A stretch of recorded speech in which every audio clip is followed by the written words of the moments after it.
जिथे मन मराठी तिथे आपली माय मराठी। विरोधी पक्षाचा एक नेहमीचा नित्याचा एक डायलॉग झालाय। त्यांना ईडीची नोटीस आली, सीबीआयची नोटीस आली की म्हणायचं की हे दबावतंत्र आहे, विरोधकांना संपवण्याचा प्रयत्न आहे।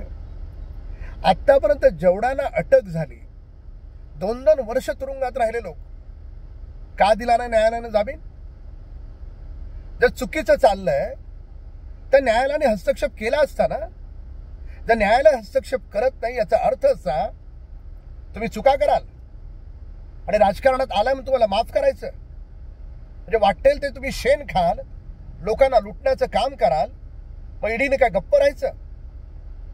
हे आदरणीय मोदीजींचं राज्य आहे। हे महाराष्ट्रामध्ये आणि देशामध्ये जो प्रामाणिकपणे काम करेल त्याला घाबरण्याचं कारण नाही, आणि ज्यानं लोकांना लुटण्याचा प्रयत्न केलाय त्याला मात्र ईडी असेल, सीबीआय असेल, वेगवेगळ्या चौकशी यंत्रणा असतील, त्याच्यावर कारवाई करणार म्हणजे करणारच।